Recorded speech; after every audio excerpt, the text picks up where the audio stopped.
y bienvenidos a la casita de Mócala. Hoy vamos a tener el video de presentación de nuestro próximo tutorial de tapices realizados con la técnica Intarsia, en el que vamos a aprender a realizar esta belleza de pesebre navideño. Miren qué cosa más adorable, no le falta detalle alguno. Vamos a ver primero a la figura central de este magnífico proyecto, que es nuestro niño Jesús con su rebozo. Miren qué cosita más tierna en los brazos de su madre. Y bueno, ni que hablar, la Virgen María, San José en esa actitud protectora de María, un pasito más atrás de ella, protegiéndola. María en todo su esplendor, con su pañuelo, su capita, su vestido, miren su vestidito, qué lindo, y esas patitas tan tiernas, sí. Y bueno, por supuesto San José con su túnica, su saco, sus bracitos, su báculo. Miren qué cosa más linda este turbante. No, divinos, totalmente divinos y soñados. Bueno, y obviamente no podían faltar el burro y el buey como parte de la composición, y reconozco que me estaría faltando alguna ovejita, pero ya no me dio tiempo.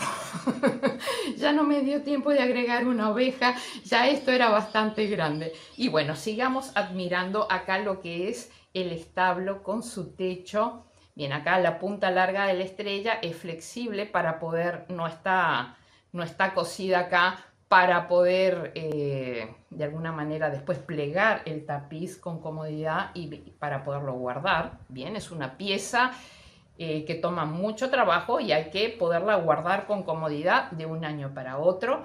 Así que está todo absolutamente contemplado. Del mismo modo, el báculo de San José se puede sacar perfectamente para poderlo cruzar acá y poder doblar el tapiz para poderlo guardar. Así que están todos los detalles tenidos en cuenta, y como siempre en nuestro proyecto realizado con la técnica Intarsia está perfectamente prolijo en la parte trasera. Así que nada, amigos, miren qué cosa más linda. Bueno, vamos a ver cuánto mide nuestro proyecto. Es el proyecto más ambicioso que se ha realizado hasta el momento en la casita de Mócala. Es un proyecto que por lo menos mide el doble de ancho de lo que midieron cualquiera de nuestros tapices. A ver, desde la parte superior a la parte inferior, 79 centímetros. ¡Wow! Súper grande. Y en la parte ancha mide 60 centímetros. Así que realmente es un proyecto grande, súper decorativo. En sí mismo ya es una pieza que lo abarca todo para la Navidad. Creo que cualquiera va a estar feliz de poder realizarlo. Bien, amigos, este es un proyecto de pago. Acá en la caja de descripción del video tienen toda la información de precio y forma de pago, que siempre es a través de PayPal. Aquellos de ustedes que no tengan cuenta de PayPal, capaz que por ahí pueden encontrar algún familiar o conocido que los ayude en ese tema. Lo que sí, siempre deben de tener una cuenta de YouTube, porque la visualización de los videos de los tutoriales es en forma privada en mi canal. Así que, habiendo dicho esto, pues no queda más que esperarlos con muchísimo agrado en este tutorial para poder disfrutar de este magnífico proyecto. Nos vemos ahí. Chao, chao.